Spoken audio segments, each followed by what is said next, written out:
All right, Shalom. We continued on humility. We're in First Kings pertaining to Ahab.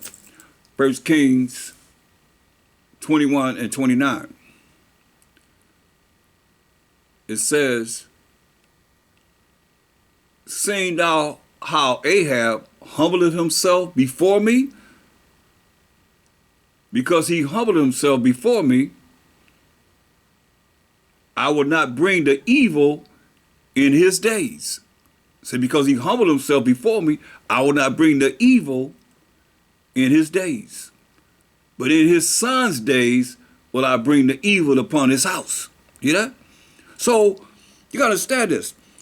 That's why, go to Exodus in the 10 Commandments, the 20th chapter, and we're going to read verse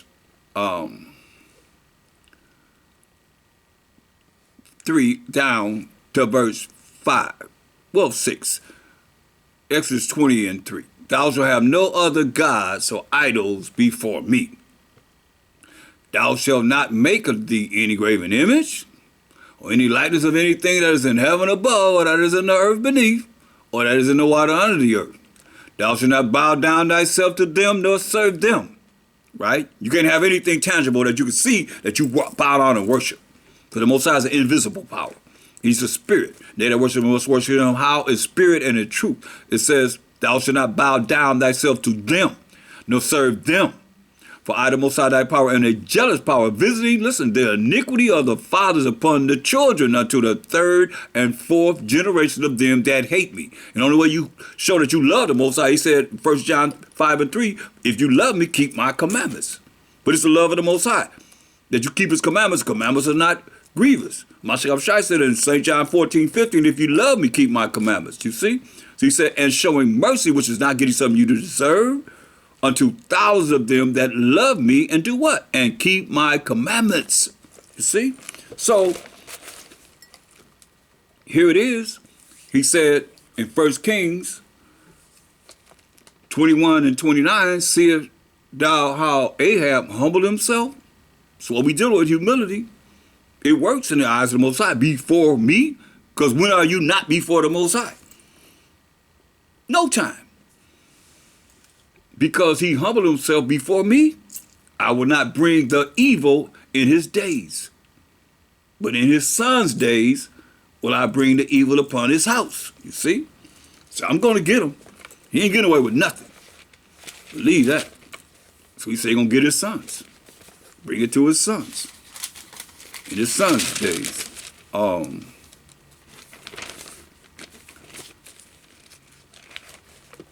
It's really something when you think about it.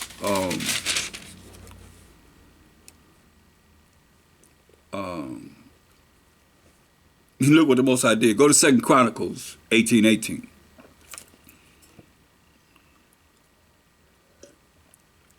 He didn't bring the evil upon him, right? But look how he take him out.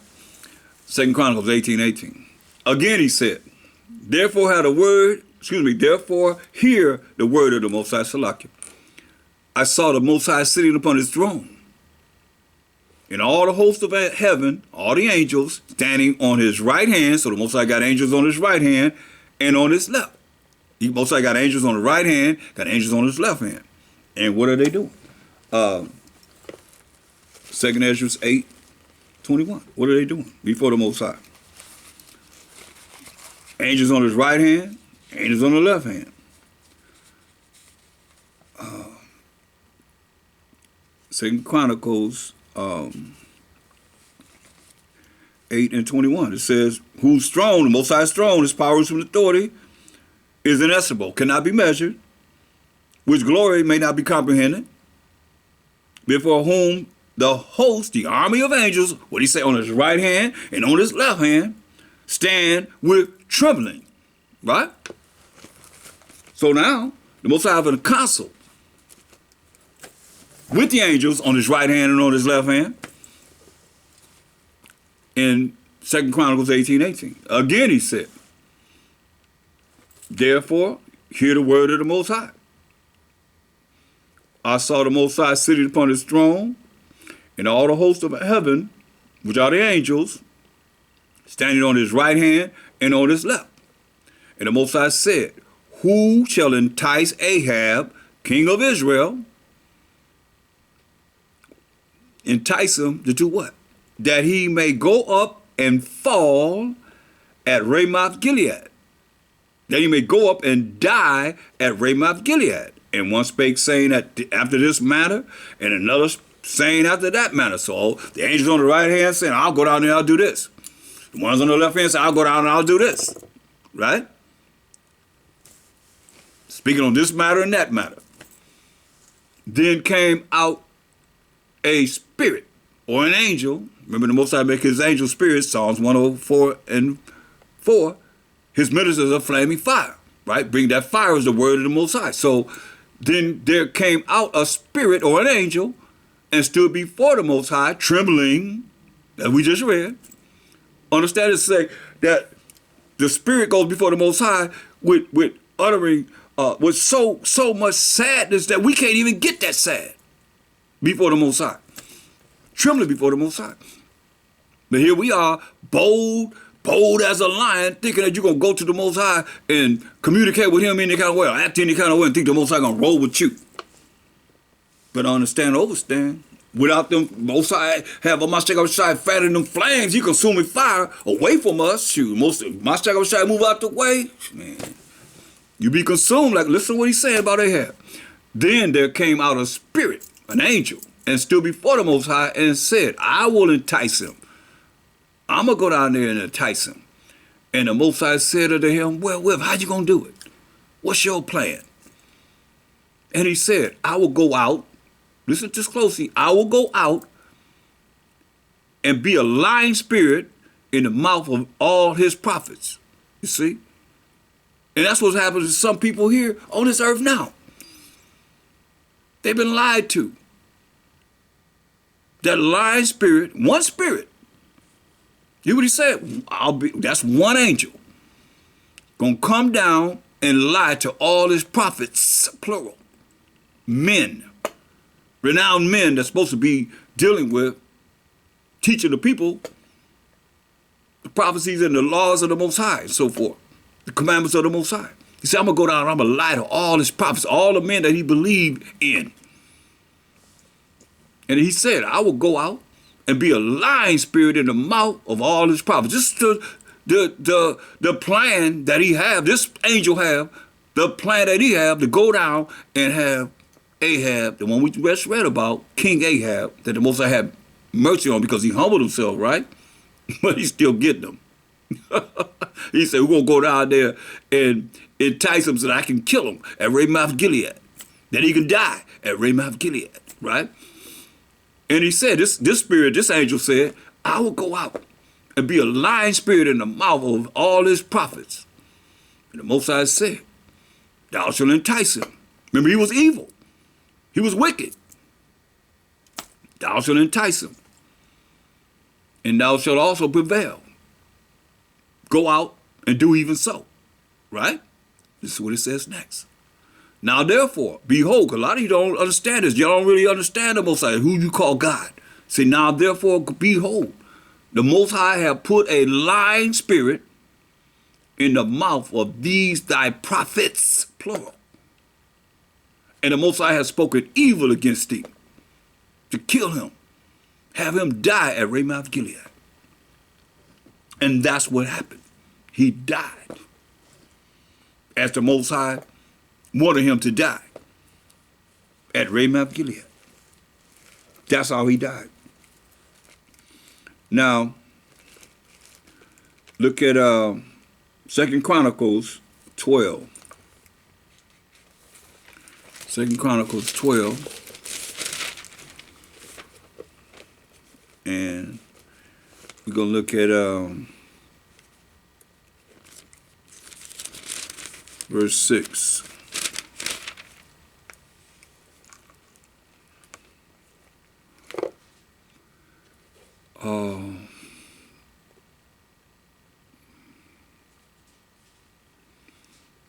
These are warriors. Elkanah and Zeziah and Azrael and Joezer and Jehobiam and Korkites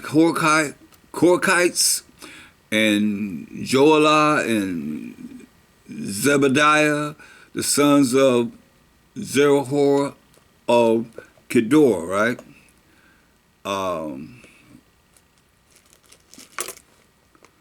Verse 12.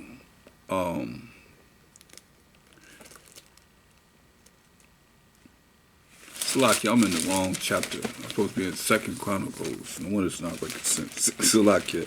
Second Chronicles 12. I was in First Chronicles 12. Bear with me. Second Chronicles 12 and verse 6. Whereupon the princes of Israel and the king humbled themselves, and they said, the Most High is righteous. You see? And when the Most High saw that they humbled themselves, since that's what we're dealing with, humility of great warriors, men of war, and when the Most High saw that they humbled themselves, the word of the Most High came to Shemaiah saying, they have humbled themselves. Therefore, I will not destroy them. You're looking at for solutions? Here it is right here. They have humbled themselves. Therefore, I will not destroy them, but I will grant them some deliverance. And my wrath shall not be poured out upon Jerusalem by the hand of Shishak. So I'm going to stop him from killing everybody. That's what he's saying. So Shishak, king of Egypt, came up against Jerusalem and took away the treasures of the house of the Most High and the treasures of the king's house. Started taking everything that they had. He took all. He carried away also the shields of gold which Solomon had made. Shields of gold that Solomon had made. Instead of which King Rehoboam made shields of brass and committed them to his hands of the chief of the guard that kept the interest of the king's house. And when the king entered into the house of the Most High, the guard came and fetched them and brought them again into the guard chamber. Listen to this closely, verse 12. And when he humbled himself, the wrath of the Most High turned from him. You see? So if you prideful, the wrath of the Most High going to come upon you. Better hear the word of the Most High. And when he humbled himself, the wrath of the Most High turned from him. These solutions. Look at that, our ancestors, what worked. And the people of old, what worked. Even he gave mercy and grace to wicked King Ahab. You seen that. But he still put him to death. Eventually, you know. And when he humbled himself, the wrath of the Most High turned from him, that he would not destroy him altogether. And also in Judah, things went well. See? But it's not gonna go well with you if you are prideful, which is contrary to being, or opposite of being, humble before the Most High. Understand this. Look at Ecclesiasticus 10, because we got to bring in how the Most High feel about you and you not humble. Verse 7. Ecclesiasticus 10 and 7. Pride is hateful before the Most High and man. And by both does one commit iniquity. Jump down to verse 12.